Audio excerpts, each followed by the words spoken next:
right, Jordan and Rob, welcome to the Popcorn Space. This is the area for free thought and ideas. Feel free to speak your mind, and we will try our best not to be offensive. But how are you guys doing today? Excellent. How are Very you? good. I'm doing great. So you guys are part of the band Haedes. Can you tell me like what percentage of the band I'm talking to? 50-50 so 50-50? far, but other people have played with us live, very good people that are coming back. Some Mm-hmm. Greg Hill, some Susie Hardy, of course, who sang on the EP.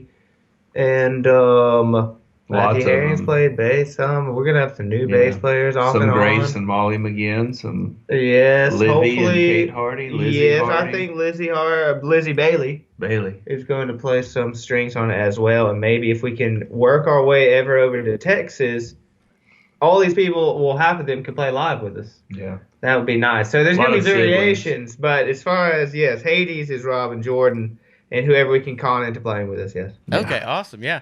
So, while doing research for this podcast, I was listening to your EP, and I gotta say, like, my first thought behind it is like, oh, I gotta do all this research, I gotta look into this, and you turned it from like a homework experience to a serious like emotional experience, like literally. So I took a walk. Good. I took a walk late at night, and I started listening to your EP, and just from that first freaking song, Coast Guard, like that was incredible. So who wrote that song?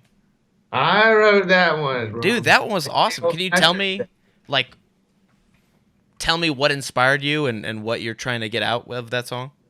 Okay, this was during the Sumika Polymer Compounds America days of me and Jordan working night shift in the factory. We worked at a factory. About 7 years ago, and this was a lot of sitting on the forklift and coming up with parts that are just so cool. In my head, sitting on forklifts out there. 9 years ago now. Yes, but then going home and just playing in the tuning of drop B a lot at that point. Acoustic guitar, drop B, and then that's where the chords came out of, and then it was just planning out, oh, what would I like to hear from then on out? And then the amazing guitar solo at the end, solo if you will call it that, is Jordan. And of course, all the thickness and the heaviness and the crushingness is Jordan and his baritone, because baritones are naturally in B. And so it made for a nice breakdown. Yeah. So who was the one singing on that one? That was my sister Susie, my older sister Susie. Okay, and she is the one who sings in that the other songs in the EP? Yes, Yeah, Dawn and Solus and she Tommy is the Cooper. starlet of that one. And this one, she's more of a guest star, but she shines in a few tracks. Yeah, and me and Jordan are debuting songs again. Yeah, in she this sings one. like 3 or 4 on the new one, and then my sister Grace and Molly sing like 3 or 4, and then me and Rob each sing like 4. So yeah, we all kind of take turns and split it up pretty good on this one, I feel like. Okay, cool. So tell me about the band name Hades. That's pretty like that's kind of a rather like dramatic name. I remember when your manager was telling me about it, I was like, oh, okay, yeah, I'll go check them out. Look We out. were literally laughing about this earlier with our wives when they got here. We were like, how are you getting away with calling it that? Well, initially we were going to call it Hell, and then Rob was like, maybe that's a little too much. Yeah, that was the same time period talking about we're going to make amazing music as It 21-year-olds. was like 11 years ago, yeah. And Jordan said, let's, shock everyone, always trying to kind of humorously disappoint everyone around us and always succeeding, far exceeding. Yeah. And Jordan said, we'll just call it Hell. And also, I was like, okay, yeah, that's too far. We'll call it Hades. And then the alternate spelling came from just endless fascination with medieval themes, the ancient spellings of things, ancient Greek spelling of things, being baffled by bands like Sigur Rós and Johann Johansson that have interesting looking use of the Times New Roman 26-letter alphabet. And yeah, okay. Also, there's already a band called Haedes with the correct spelling. So Yeah, that too. Yeah. We want to blame any legal of course, a issues. black metal band So, in Scandinavia. We right changed now. it quickly from normal A to AE. I don't know. It kind of it's strange. Yeah. But our music has been described. I remember my sister growing up. I showed her some of our old experimentations about 15 years ago, And I was like, "What do you think?" So proudly said, "It's sounds like hell to me." And I was so proud of that. And so it's kind of stuck to it. But in between that and now was a band called Rova Zetela, Mhm. which is our old band. And that was kind of the interlude between the two. But it's always been very much based in that realm, spiritual realm. Yeah. And Purgatory is one of the tracks on the new song. Heaven as well. There's a lot of spiritual warfare going on. Yeah. Tremendous So amount. experimenting with a lot of kind of darker subjects. What tell me like what fascinates you, or where you find the beauty in these kind of dark places? Oh, yes, my favorite. Should I continue to talk? If you want, Okay, good. I'd if love you have to. something to say, please I've do. got plenty to say on this subject. Extreme light and dark, and I've always loved beautiful voices over very heavy music. And I thought I would go to the extreme with Susie's Puritan vocals Yeah. of not really any vibrato or Yeah. anything to say, over just us sludging along. I'm very interested in that. And in this newest album, something there's fun not about quite that. as much of it, actually. But But like there's in a lot in the 2020 there works. is. It's Yes. fun. It is fun to do the clear, just go for pretty and get Yes. and then let the other shit. It's pretty just much be- like Deftones is that, and they got the masculine version of it, which is good, beautiful melodies over heavy music. But I thought I would go more extreme and say, why not just let a girl sing? Because bands like Mew are also doing that. They got Mhm. high male vocals singing good melodies over heavy ass baritone music. Yeah, I like But that. let's just go ahead and let the girl sing over And she it does and it see what better that than we does. do. That's for sure. Yeah, it's Yeah. pretty good. I've been trying to describe it to a couple people, and my first thought, especially when I heard the Thomas Cooper song, I was thinking this kind of like as soon as it started, I was getting a really like Nine Inch Nails kind of vibe going on.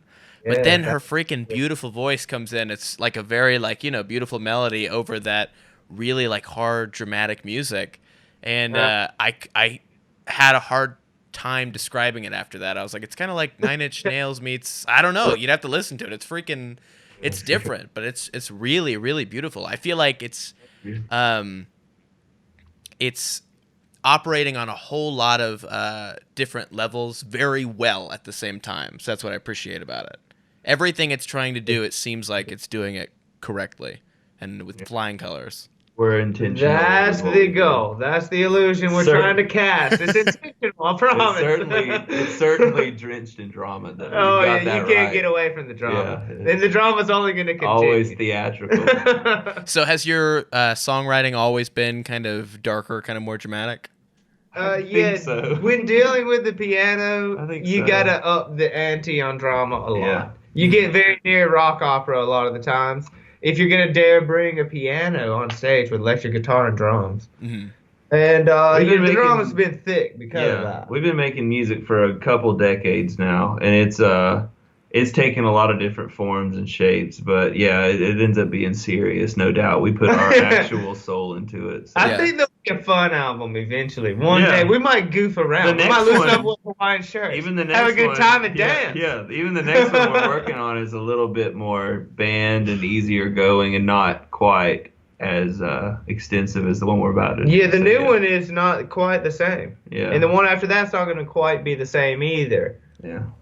I was about to say, you guys, as soon as you answered the Skype call, I was shocked because you guys do not seem nearly as dark as your music is. Like, I'm thinking of, as I'm listening to the music, and I'd never seen what you guys look like, I'm imagining some kind of like emo, like My Chemical Romance looking guys with like yeah. hair going in front of your face or whatever.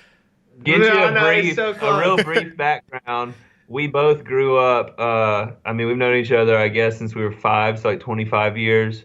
And we both grew up in church together. We were both homeschooled our whole lives. The most innocent. Grew up in the woods. Grew up on Lord of the The Rings, most building deadly. tree houses, and playing music our whole life. So that's where we're at. And yeah, it's been fun so far. I've been a bartender for like 6 years and playing in other bands and doing other stuff. But yeah, we both Music went is to college everything. together and then dropped out to do music, and we've done it for like the past 12 years. So how long have you guys, like, when did you guys start writing music, and was it about the same time for each of you?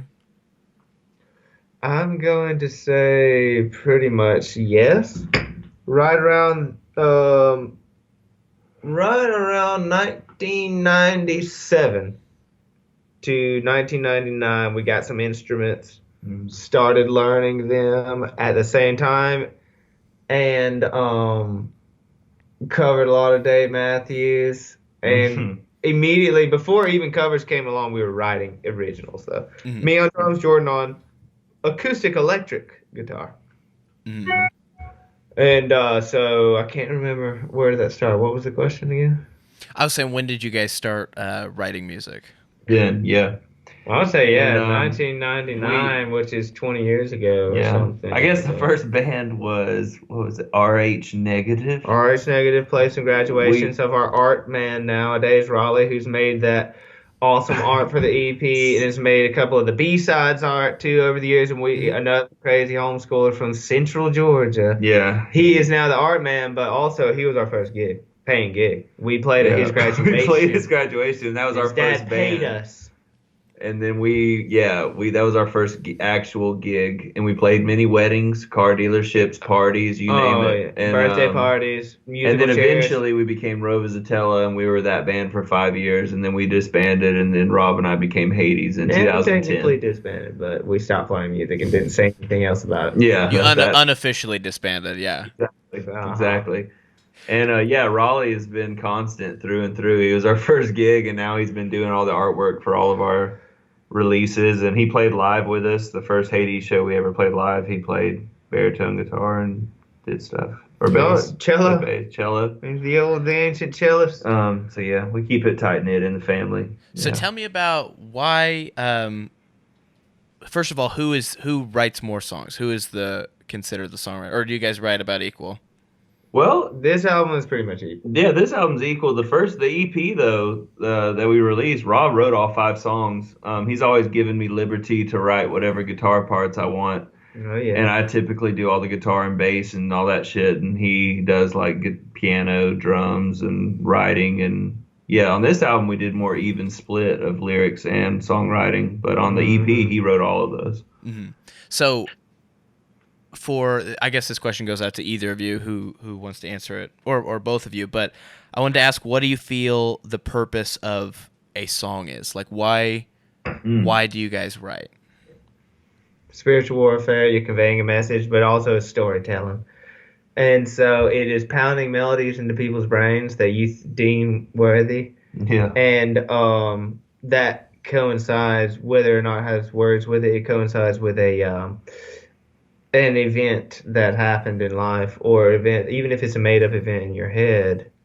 It's like writing a book or something. It's just conveying some kind of idea. Oh, and it's an easy way to make money off of things that don't weigh anything. It's just a song, and it doesn't have any weight at all. But somehow people pay you for that. So maybe a handful of people in the world pay you for that one day.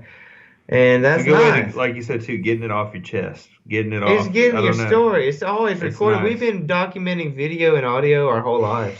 It's never stopped. Everything. So the kids one of the two is always there. So it's documenting things, and it's just like if you're watching a freaking movie, something's going to happen that'll make the song come out, the theme might come out, or in the case of opera or musicals, you have a big song that comes out. Well, that's kind of happens in real life too. A song just explodes out of it, and that just encapsulates this chapter, this little small thing. So it's definitely storytelling in that sense. So it can be kind of like an artistic journal of sorts.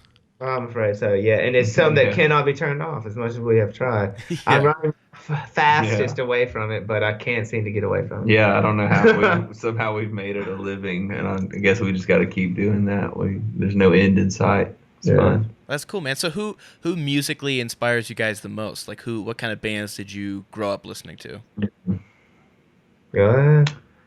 Well, you got your Beethoven, Chopin. Yeah, there's the classical library, of course. Rachmaninoff, all that good stuff. And then a lot of soundtrack writers. And then our favorite band collectively has probably always been Radiohead. Love some Radiohead. My favorite. Want some heavy Southern grit mixed in with Radiohead. It's kind of my life's mission. I love Bjork and Portishead and many others. Tom Waits, Miles Davis. A lot of the different ones. There's a bunch. Yeah, one of the things I definitely picked up on while listening was all of the kind of classical elements you had going on in this kind of grungy, like dark song. It was really interesting. It was really cool.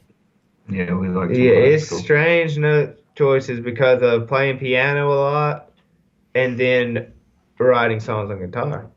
That'll make you choose certain instruments. And Jordan, you will hear on this new album, has really played the composer role and has put down the guitar, written some pieces on piano, and then I performed them. But Jordan wrote every note. I'm not good enough to play them, but So it's strange. A guitarist playing piano, and a piano playing guitar, and then Jordan's always thumping the funk stick, holding down the rhythm, and I'm always playing drums. So we got that role as well. Mm-hmm. yeah. And drummers writing songs and guitarists writing songs and piano players writing songs, it does change the note choice. It does change what you decide to do and what you hear and stuff. And Makes for an eclectic bunch. It's definitely going to get crazier as time goes on. There's much more coming. Mm-hmm. So you guys, I've heard, obviously you've mentioned working with your sister. It seems like you work with, you kind of got the Echo Smith thing going on with a bunch of family members in your band. So what's that like working with so many members of your family on a creative thing? Is there?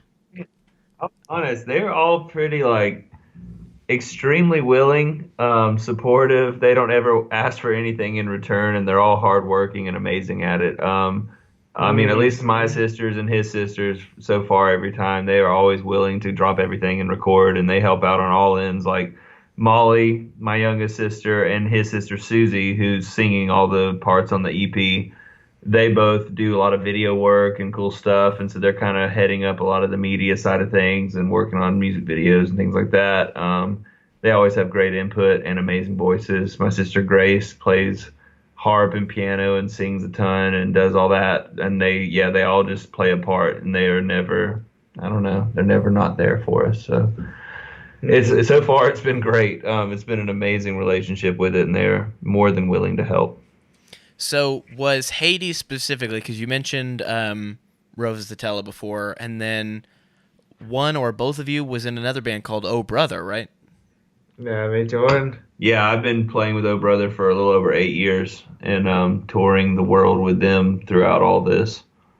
It's been fun. Okay, so was Haedes a kind of... Did you plan for Haedes? Because I know that you mentioned, like, even before your sister coming in and saying, it sounds like hell, and you're like, yeah, that's what I want to go for. So was Haedes a development over a lot of time, or was it kind of more of an accidental development?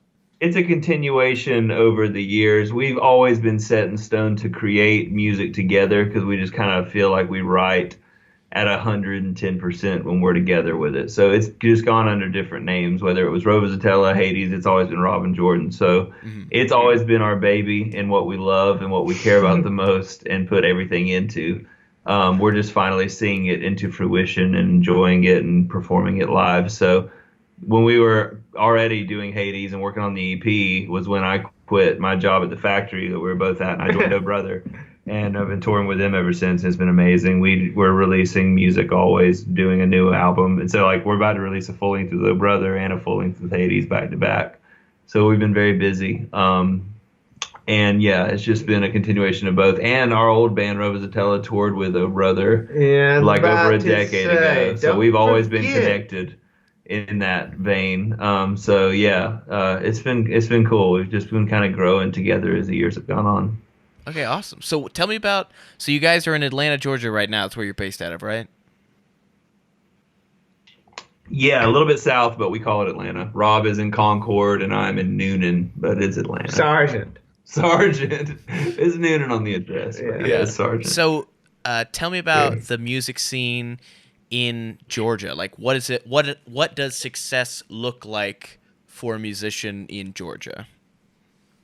Oh, yeah, many different battle arenas over here. Yes. Depends on what you want to get into. But ultimately, I would say the Stuffing has about the best collection of what scene we're in. That's a once-a-year festival that Haedes desperately needs to play in, and that's headed up by Manchester Orchestra. Yeah, and they've got a great scene going, always have had a great scene going.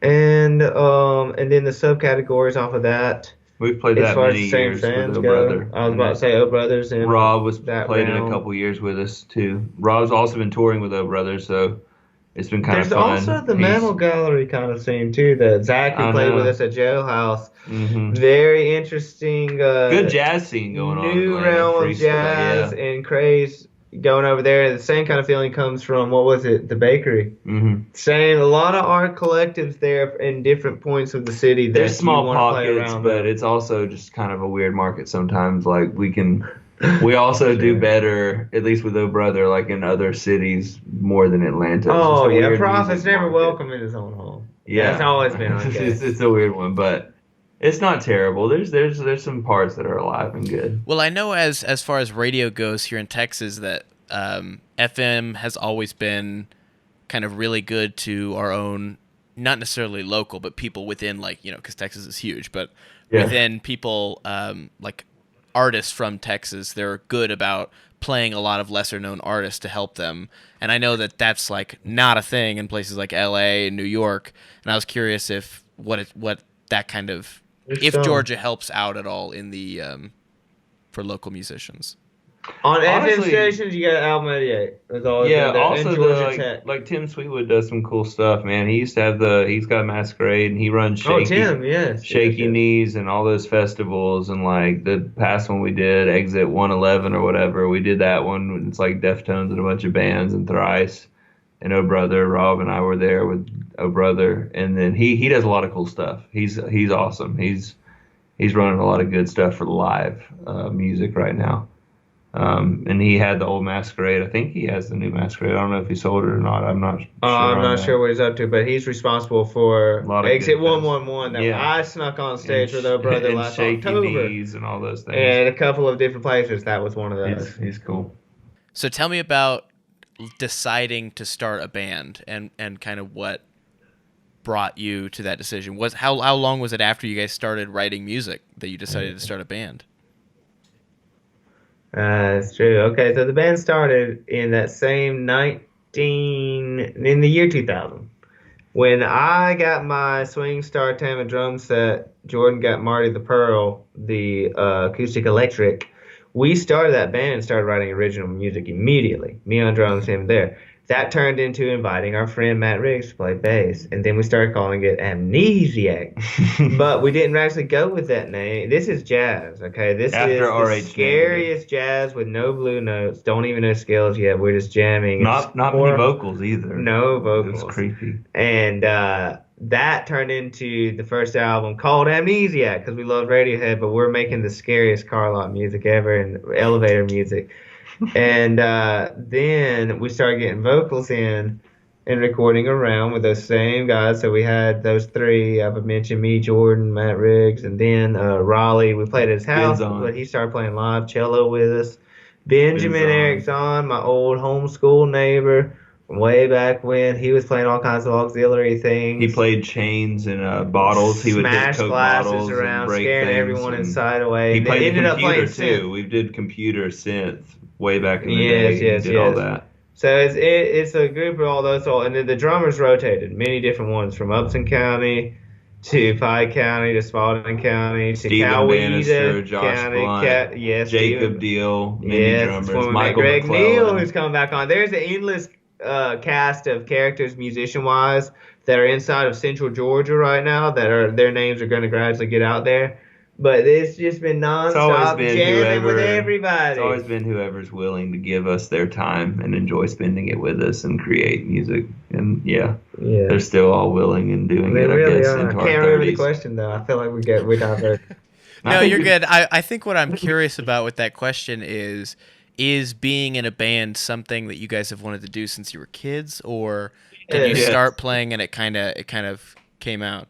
This is dream come true number one. We've always known we were going to do this, and it's actually just following. There's been some moments of doubt, maybe a little bit, but this is a guaranteed no-brainer that's going to happen, and we're going to be inside the music industry till we're old and gray-bearded. Like, we cannot get out of it. It's going to be in the rock scene, especially in the South, and that's unavoidable. We have to be in it. For now, we signed a contract We forever. love it. But it'll all come out under the name Haedes, and it'll be as dramatic as piano music is. But it'll always have the band thing. Like the next album, Southern Goth Spell, is already written, and that's coming out after the one that is about to be released. We'll record it later, but it's guitar songs.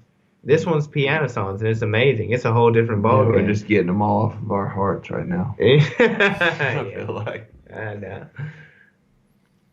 Well, that's pretty cool. That's cool to hear, and I'm glad. I gotta say, personally glad that you guys aren't stopping, because genuinely, I cannot wait for your next album. Like, it was so frustrating when I finished, because it's just an EP. Because I was like, oh man, I want to hear more of that. Like, I'm so intrigued by what you guys are doing. We've done in 6 years. We're slow about it. There are B-sides, but they're horrifying. I'd strongly advise anyone away from them, except for the artwork's good. There are some B-sides floating around, and there are a lot of recordings floating around. They're on Bandcamp, but there's a good 3 or 4 maybe other ones that you could check out. Yes, that's true. They're around, yeah.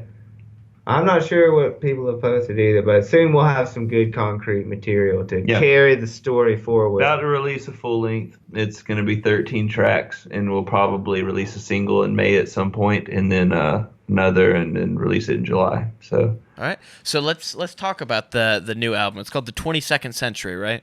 Yep. So tell me about what that name. What does that mean for this album? I guess if you go arrogant on it, I would hope that I'm always writing something that no one is ready for. We're not ready for the 22nd century. And we're not ready for whatever in the hell is coming in the 22nd century. I know I'm not. I'm definitely not ready for it. As pretentious as it sounds, I'm sure that this will not gain any type of recognition for at least 100 years. Yeah, that's what I'm saying. Our audience is after we're dead for this one, because no one right now is going to care about this one. Yeah, but we'll see what happens. We care quite a bit about it. So yeah, we'll see. We'll see. Yeah, I love it. I don't know. Still yeah, tweaking it sounds too. Cool. It sounds cool too. And I guess we just kind of said it and we're like, that's cool. Let's just write that out. And it looked good. So. And it's good to finally hear all these thoughts come true, So when you guys put together an album, so you say you've kind of got the next album after this written, how picking and choosing are you with what songs go in it? Do you try to kind of base the album on a theme and keep the songs pretty similar? In ways we do. In some ways, we think about it. We think about what goes best together. They sound all the way down together. And when making an album, it is got to be an album. And it's not always about the single for us. We're not popular band. We're not popular people. So I'm afraid of concept albums because it's not a forced concept. Because it is just songs that record a certain season in life, and then they're just thrown together because they're all from around here. It's what we wanted to hear. It's what we could understand by then, And I would say we're making an album here. It's not a super concept album, but the theme is kind of obvious. It's light and dark. That's what Haedes is all about. Extreme light and extreme dark. Extreme black and extreme white. Extreme. It is, extreme. But there's some lucid purgatories, too. Purgatory is just as pronounced. Mm-hmm. And that is there. But in between the three, there's not quite as much ambiguity, which I would call fun. But we've got some fun songs coming where we'll get to 50 Shades of Grey maybe in between them. But for now, it's just 2, maybe 3 different emotions you're going to get from Haedes. What do you mean by 50 Shades of Grey? 50 Shades of Grey. I'm going to make some music videos that'll get us a lot more fans pretty soon. Once I get looked up. So tell me about your writing process. Is it... I know I heard Paul McCartney sometimes wrote some of the greatest songs in 10 minutes. And then there's some people that I personally know who I know a guy who took 6 years to write one song. Of course, he's not, sitting down for 6 years, but it's kind of going back to it. And... Yeah. Personally, I wrote the song Beginning. It's going to be the first song on this new album. I wrote it 12 years ago. And then there's a song on there called 2020 that I wrote 6 years ago, and we named it that and decided to wait and release it in this year. And then there's certain ones, I wrote Purgatory 8 months ago. Yeah. So it's all over the place. We've just compiled it, and he's written them over the past however long, 8 years. 4 to 8 years, off and on. So we just kind of compiled them and really have tried to work them into how we really wanted them to sound, and yeah, made it though. It's all about the presentation. Yeah. So you got the roots, the structure, and then you think about who am I presenting to this? But I How don't am know, I presenting? What do guess- I care to hear? I guess there's a big timeline across it, so it just, yeah, certain songs are inspired and there's stories throughout each one, but some have just been reworked over and over for 5, 6 years. 12 years, yeah. Yeah, to become what they are. So I know that. So I'm not a huge songwriter, but I write some songs every now and again, and a lot of the problem I have with writing songs, the reason I don't write super often, is that when I am writing something, as soon as I think it's not great, like I'm afraid of like what some people call like creating a monster, like working so hard on something that's eventually not gonna be great, and I let that get in the way of me continuing so often. That's kind of my block, is that I'm working on it and I'm like, yeah, I don't know this is going anywhere good, and I kind of give up on it too soon. Do you guys experience any kind of that self-doubt while you're writing? So much. Every day of my life in various much. forms, So much. especially with music. And that's why I have about 50 songs going throughout the year or the years. And then, especially between piano and guitar and drums even, and then just, experiments on the computer or thinking about rhythms. Between all of those, once I hate something, it's almost like kind of having a harem of songs in a way, or maybe some concubines or something, to where I'm not completely loyal to one song, but there is that faithful night that you were just talking about with Paul McCartney. That you might have one 10-minute session with one melody and it's done. It's conceived. That comes every once in a while. It's not every time. You got to work for that. But it's true. That's how it goes. So other than that, though, the grind of being, just engaged with about 50 songs at a time, and some of them you can put down for a year until you like them again. And it might just be a change in the rhythm, might just be a change in the way you wanted to sing that melody to begin with. But it's a lot of commitment still, because you got to keep up with these freaking melodies with voice memos and demos on 8 different people's computers. And, you just stick around. It's like, gonna get the demo released one day. Yeah. It's finally happening, but golly, it's tough. So for each of you, unless it's the same one, but the question for each of you is, what is your favorite song on the new album? Well, I'm going to say Pearl Dragon is right now for the new album, Pearl Dragon, because that is the closest one to the most even version of how I see reality right now. It's the most accurate one. My favorite is Pearl Dragon. Can you tell me like what you wrote that about? That is about kind of the mood of He right wrote now. that one. Yeah, I wrote that one about 5 years ago, and it's just a mood, really. It's all major chords, but and a very cool drum beat was actually put on it by none other than Greg Neal, old great Griffin musician that we've known for 15 years. Played in different bands with him off and on. He put a cool drum beat, and really Stephen Bannister put the loose loose snare beat that's on it. So there's 2 drum beats on it. Either way, it describes what the 2020 feeling is. Almost as good as the song Jordan wrote called 2020.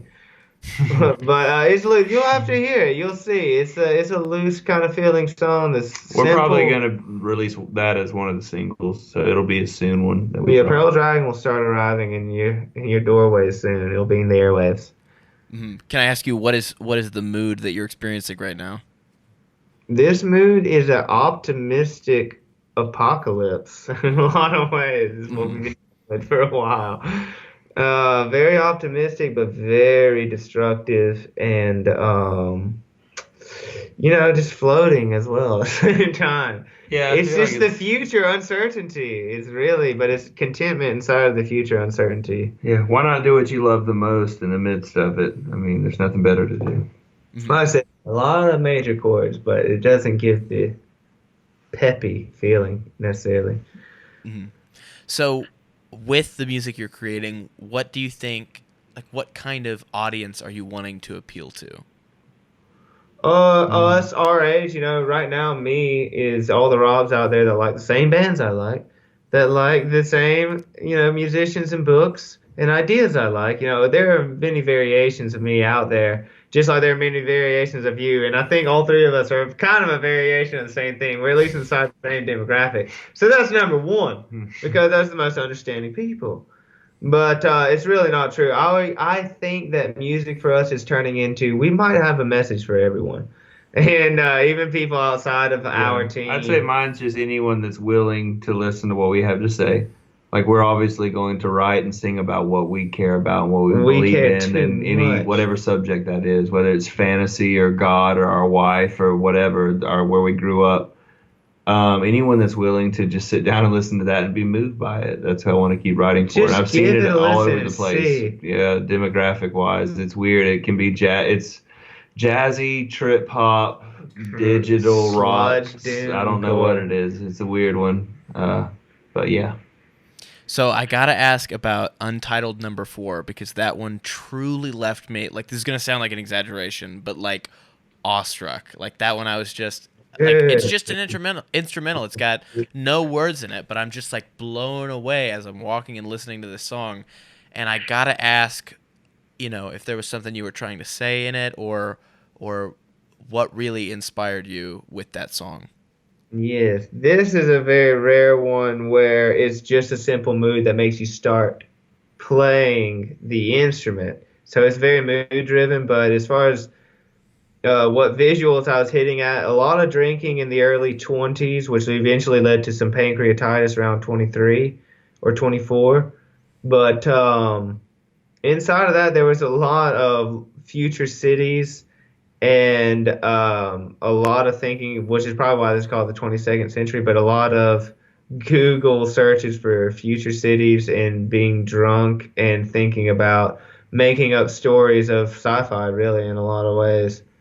And then just the overall mood of it. And look, we're already here in 2020. It's pretty much describing a little bit of the mood that's floating around the world actually at this very moment. But it happened 10 years ago or something.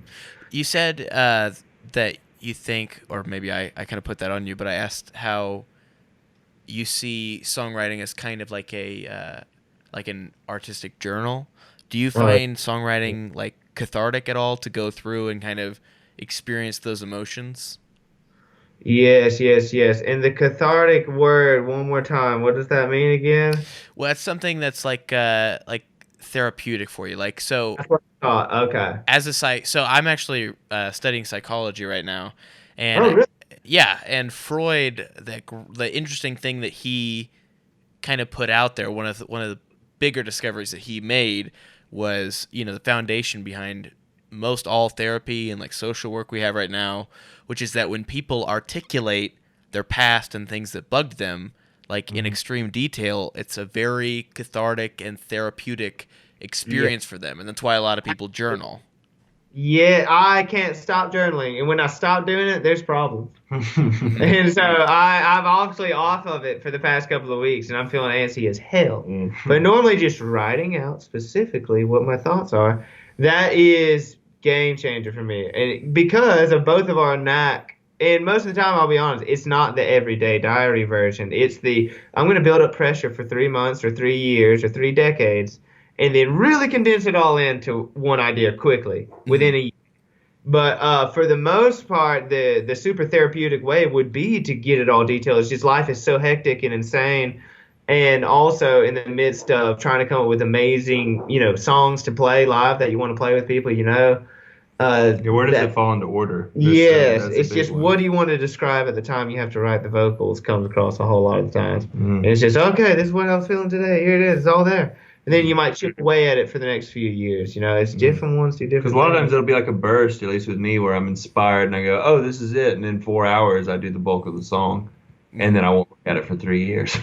And record it. So, I hate every song that's ever been released. I hate every song I've thrown away so much more than I've kept. I'm definitely my biggest critic with it. But yeah, it's cathartic. It definitely is. It is therapy for sure, and it's necessary for everyone's safety. Yeah. I've noticed that with me a lot too, is that once I move on past a project, it's hard for me to look at it in a good light, because the last short film that I did, by the time it was finished editing, I had already written my next one, and so my brain's on this one and the potential that I had for it. So this past one, that's just that when it was coming out, I was looking at it as like, I saw it as nothing more than a learning experience, because I was like, I've gotten better because of that, so it's good, but I've gotten better than that, so I feel like it didn't properly show. People see it and they're like, it's good, and I'm like, no, but I can do better. So I feel like that's the issue I have with a lot of my old projects. Do you guys feel a similar way? Absolutely, absolutely. The oldest children get beat the most. Yeah. Every time. Yeah. I hate them. Yeah, that's so true. No, that's not the good. real meme. That's good. I mean, good job on that. That's good. I like that analogy. Yeah, that's so true. I hate what we did in the early days. And then you look back at it and you're like, well, for a 14-year-old, that's actually pretty amazing. It's just documenting the years. But then it's just like, no, what the hell were you trying to What prove? a danger to society would write psycho. This. Yeah. It's insanity. Well, I think as an outside, as someone looking in from the outside, I can. It almost makes me sad, because I have such a respect for I found a few Rova Zatella stuff on Bandcamp the other night, and I was listening to it and actually really enjoyed it. And I was listening to Oh Brother. Yeah, and I really? Yeah. Oh, good. But I was listening to it and I really enjoyed it. And I have a friend of mine who does music as well, and I've been with him since the early days. And when he first started doing music, he made an album that I think only went up on Bandcamp. I don't even think it went on iTunes. And this was over 10 years ago. Mm-hmm. And I loved those songs, but they were really simple because he was just kind of learning guitar and learning how to write.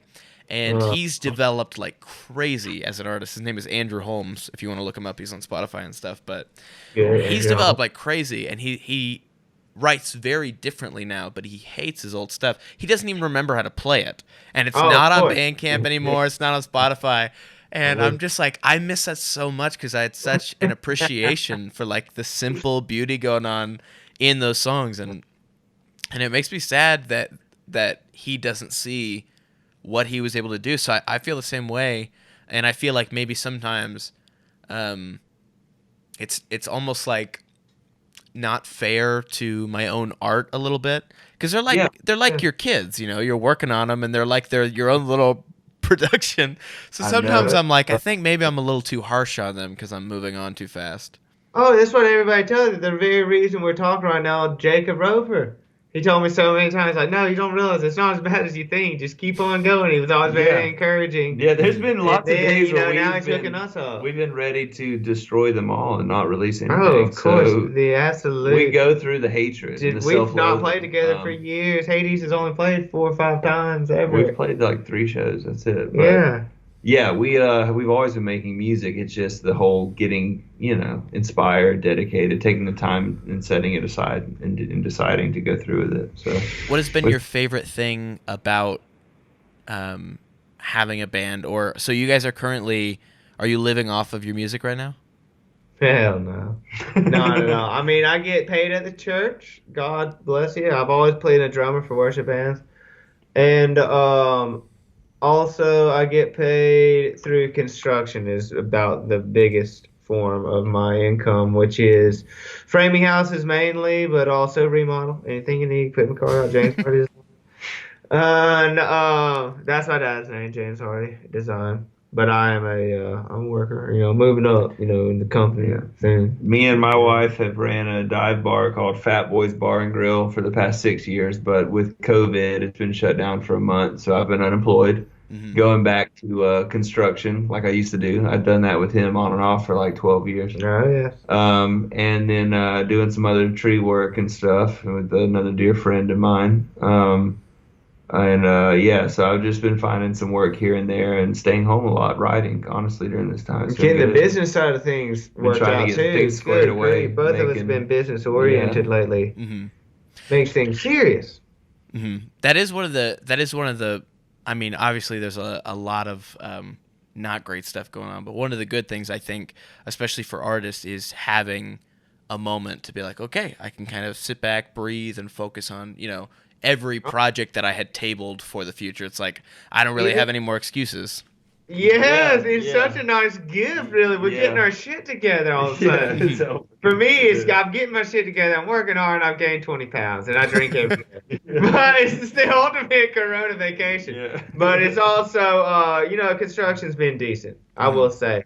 It's about to dry up, I see on the horizon, because we're a little further down on the totem pole than musicianship, which is gone. That is Mhm. the most unnecessary entertainment for the kings, the lords and Yeah, I mean, ladies. honestly, with no shows and anything like that happening for the, foreseeable future, it could even be through the end of this year. A lot of it I'm seeing is just through Bandcamp and other things and social media, and that's really it. Like, Oh yeah. yeah, it's a totally different game. No one could have called it for 2020, but it's I've cool. got some. I'm If this embracing it. continues for another decade or so, I've got some great ideas, some marketing campaigns, though.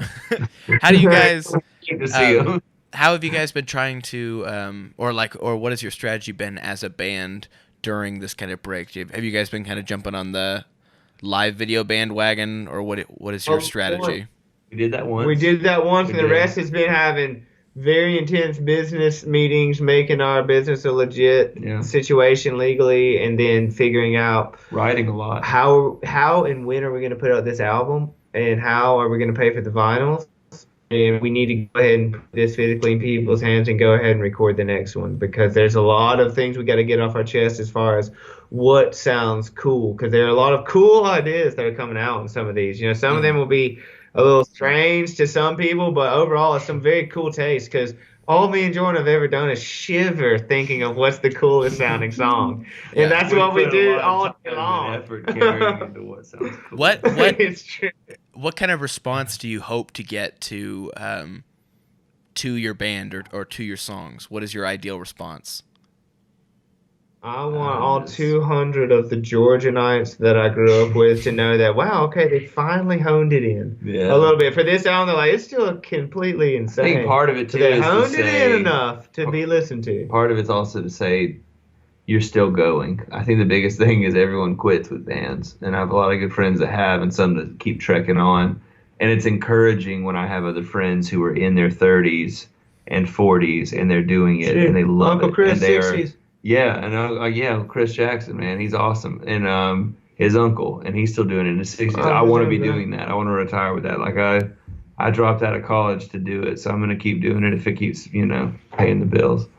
It's encouraging. Mm-hmm. So you said you guys write some happy songs. Do you guys feel with your dark theme ever disappointed in yourselves when you're like, I wrote a great happy song. What are we going to do with this? Where are we going to put it? Oh, constantly. Yeah. It's hard to play both roles, the hero and the villain. Because Purgatory's kind of just a It is good a old love song. It's a very happy. hidden contentment, yes. And that was weird for me, but I guess I did it. And Yeah. some of them were weird. Well, I mean, it's just different emotions. I'm sure there's an exact word for every song, but right now it all must be said in multiple words, and a lot of them are not normal day-to-day emotions of I'm happy, I'm sad, or glad, or angry, or something. It's complicated, as you already know from listening. It gets complicated with me. So what's been your favorite experience or breakthrough with the band or with having a band over the years? Oh gosh, that right now it is actually seeming more legitimate than ever, and it's not just us jamming endlessly on this riff and not knowing the real version of the songs again. We get caught up in that, but then also I look back and I see the 6 or so albums we've released that have at least kept up with the decades. And I'm like, okay, we've at least arrived at the 22nd century. That explains everything that came before it, and so we can move on from here. Mm-hmm. And I mean, I think it's just a universal law. It's like caterpillars have to turn into butterflies. I have to make music to document what it's like to live on planet Earth, and so I just got to put it out in various forms. It's our easiest way to translate how we feel It is. in our life. What do you think is the biggest way that you have grown as songwriters from the time you started to now? Something Rob's taught me has been to be more honest with the way you sing and don't try to think as much about rhymes and how things flow as much as you're trying to think about the message you're trying to convey. Write about what you love and what you believe in and what you care about, and then you can make it sound as clever as you want, but make sure you're saying what you want to say. Make sure you get the point across, I Make guess. sure you're not speaking nonsense kind of thing. Yeah, it's helped me tremendously. Just for the sake of rhymes, things. Yeah. I still do that. There's more coming that you'll find. I'll rhyme myself right on out of the theme. If anything, it's just gone. It's a whole nother subject now. Yeah.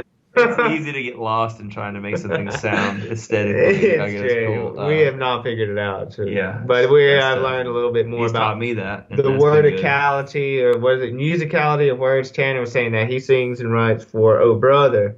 Tanner Merritt does, and we were just recently talking about the musicality of words, and that words sound differently when they're said with different notes. Mm-hmm. And Different that's the big connotations things and to deal with as well. You said to sing more honestly. Can you go a little more in depth on that? Yeah. I guess probably singing about actual life events and things that happen. Singing about things that we believe in. I go from singing about one song on this one about my wife to singing about life and death and memories and Jesus and like growing up and things I believe in, to one song's about my sister who died. Emily, the first Emily. Yeah, Emily. Two Emilys in this album. So there's just a lot of emotions packed into it. And I guess opening up and just saying, sure, I'm going to sing about my life. I guess that's what I mean by singing more honestly. Tell my story and that's a lot of that in there. So if you were to describe your band to someone who's never heard it or doesn't even know you guys, how would you describe it? Like, oh, Haedes, they're they kind of sound like this is the kind of aesthetic they're going for. We have always had a heavier Radiohead and kind of a Deftones, but also with a girl singer, and it's heavy melodic rock, pretty much. That's been the ballpark. The most general trip hop, future jazz, swamp rock. Yeah, swamp rock. I don't think I've heard that before. The swamp rock is thick around the Flint and the Chattahoochee River. Yeah, it's thick. It's swamp rock. It's definitely, there's some digital swamp coming through on this new one. Some Creole voodoo magic in there. Yes, well, definitely. You guys, I noticed with the EP, I had a very like haunting vibe almost. It was very beautiful, but also very. It almost felt. Maybe this is not the right word, but almost kind of ancient, like haunting. Like there was something going on here. There was a story behind it. I could feel the story behind it. There's an ancient ongoing story for sure that is my life's mission to keep conveying, and I don't even know exactly what I'm conveying. Mm-hmm. But the next album that will be Southern Goth Spell does encompass all the hauntedness of it, which is Southern Goth. We're in the Bible Belt, but there's also the ghostly cemetery side of it that's kind of hilarious and kind of haunting and kind of gorgeous too.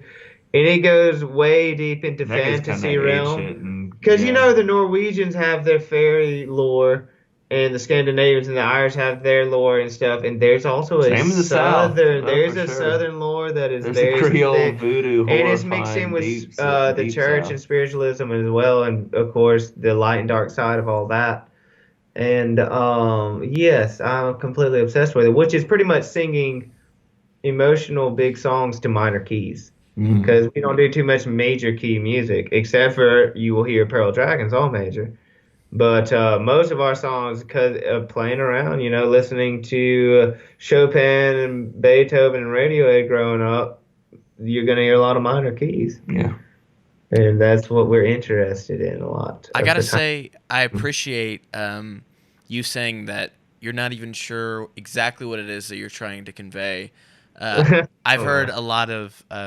Jordan Peterson is one of them people who talk about that's pretty good to hear. I'm glad a lot of people. I'm a huge fan of him, so I bring him up a lot. But a lot of people don't know. That's pretty cool. But I know that he'll talk about how a lot of people kind of manipulate art where it becomes propaganda because they want to say something and they want to say it so bad that they will kind of twist the art to their will, and you can kind of. Feel it because art typically has a flow, and a good artist like Michelangelo when he would describe, he's like, I'm not creating this, I'm finding it. There's a Yeah. there's a sculpture hidden in this rock.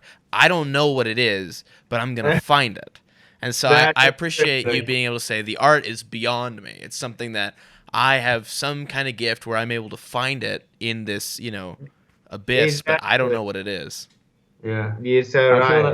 that way. Yeah. Jules here. Yeah, you take them. You see this? This is under here. Do what you want with them. Yeah. Yeah. So what I'm Yeah. interested in is the digging for sure. Hmm. That's good too. So you guys know about Jordan Peterson. Do you guys read like a lot of literature? Does that describe or does that influence your songwriting at all? Yeah, tremendously. Over the years, yes. I haven't finished a book in 10 years, but my upbringing generally has been very heavy with reading, and it still goes on. The endless books I have piled up to finish and read. But I think about some books every day of my life because I've read them so much and they had so much of an impact We on definitely me. both grew up in The Lord of the Rings, very heavy in Dear fantasy. God. I'm reading the Silmarillion for the third time right now, and it's so great. Oh, yes. And a lot of, I guess, Steinbeck, goodness, East of Eden, Hemingway. Yeah, East Chuck of Eden. Palahniuk. George Yeah. read more Chuck Palahniuk than I have. Yeah, there's tons of them. But yeah, I think reading definitely plays a part. Fantasy in general, because I learned something interesting recently. I was telling my brother Luke, who will hopefully play trumpet on this new album, that on the way home we were listening to Ernest Hemingway read his own poetry on Spotify. And I was like, that is very cool. And he lived a very different life than J.R.R. Tolkien did, because he was a realist. Ernest Hemingway is all about what's really going on, in the real world, dealing with real people. And he woke up every morning, wrote in the morning, and then partied the rest of the night and was a womanizer and blew his brains out, but still awesome, realistic, manly type hero figure, but only in the sense of the 20th century for the most part. So everything he wrote about. Tolkien, family man, said he only worked by night. Was still a teacher, never left. He just had in the Shire in England and had his family. He kept the Hobbit life. He really did. He did. It was all the traveling was all in his mind. Yeah. And I love both. And I'm constantly, especially, figuring out how to pay the bills to get the propane for the camper this week, and fix the faucets leaking and all the reality of life that's always breaking in. There's also the constant drive for creating fantastical worlds. So even I would say overall the Haedes project is describing things that have not much to do with Earth at all. Yeah. But they do have to do with emotions that Earthlings can relate to. Well, it's extremely realistic in some sense. You just called other people Earthlings. I think I'm an Earthling. That's cool. That includes me too. I'm definitely an Earthling. That's one of the beautiful things about art, I think, is that it describes something abstract that is almost more real than kind of what we call real every day. Yeah, very absolutely. True, very true. Absolutely. That's kind of it. A friend of mine was talking to me earlier today, actually. We were talking about something with that and taking certain stories and how powerful a metaphor can be, because you think about anger. If you talk about anger, it's not something that I can show you. It's not something tangible that I can hold. However, anger is something that has existed long before I did and will be here long after I'm gone. It's this kind of truth that is deeper than I am, and it's something that is more abstract than something that I can hold in my hands. And I think that is the same vein that art is able to tap into. Absolutely true. Yeah, If I could best aim for what our lyrics are and for what I want my lyrics to be, is a more sensical kind of Radiohead thing, and maybe not even more sensical because he's got great poetry, but it is just use metaphors or parables or whatever. Because almost every word, even in real life, I might have such a fried brain that I just see this, but every phrase anyone says is already a metaphor for life. So much more these songs, these detailed songs that go in that are recording life, I'm seeing my life as a story that's already been written. Yeah. And I'm seeing all these things come out that are making so much sense. 2020 finally coming out in the 22nd century, even though it's the 21st century. But I think metaphors are huge, and any vague lyric you might hear come out of this, it's a metaphor, because a lot of things can be condensed down into that. And it's the ultimate cop-out, too. You can say anything you want can be a metaphor. You really think hard about it. Yeah. But yes, they're good tools. Well, that's good to hear. That's good to hear. So I guess to wrap up, let me ask you one or two more questions. I want to ask you what well, first let me ask you: is there any question about your art that I haven't asked that you would like to talk about? Anything about your kind of artistic process? I know I got a lot of explaining to do, but I don't know what else I can say. Just listen for yourself. See for yourself what's happened. Yeah, I mean, I have nothing better than to offer just that we've cared about this for a good decade, and if you care to hear it, yeah, you go for it. Good luck. Good luck trying to figure out what it is. Yeah, we're still trying to figure out what it means. I'm Yeah. not completely sure. So what's your advice to any kind of newcomers in the music industry, people like you guys in 1997 who are just starting out with the dreams of starting a band in this crazy 2020 that we're living in? Don't quit. Yeah, I was about to say the same thing. Keep on keeping on. If you're still doing it, you're still in the game. Had many friends quit, and many that keep going. And the longer you're in it, the more your friends and people say he's still in it. He's still in the game. It's encouraging. Go ahead and marry it. Stay in there for Yeah. life. I'm married to it. Yeah. I cannot get away. I'm trying to make it a career. I'm trying to get 30, 40 years in and retire on it. If you love it enough, then you'll stay in it, and you'll treat it like it's a job, whether it's paying you or not. I think that's the trick. That's true. And you don't stop. All right, awesome. So where can everybody find you? Where are you guys available on social media and everything? Well, we're on Bandcamp at I think it's Haedes Music. Haedes. I'll get all the proper links and put them in the description. Well, and stuff. on Instagram we're Haedes Music, and our Bandcamp link is on there, and you can purchase our music, or you can stream it on Spotify or Apple, iTunes, any of that. And we're about to be releasing a couple singles, and that'll all be coming to the web soon, and a full-length album. And all those singles will be available on like Spotify and everything? Eventually, yes. At first, they'll be on Bandcamp, but within a month or so, get a little money. We'll be streaming. Then they'll be available for streaming within the year. All right, man. Well, awesome. Well, it was great talking to you guys. Is there anything else you'd like to say before you go? Thank you for talking with us. This has been great therapy. Yeah. I've had to explain this for a while. Yeah, Absolutely. Yeah, I'm glad to talk to you guys. It was cool hearing about your process. Yeah, thanks for listening to us. I enjoyed it. I did.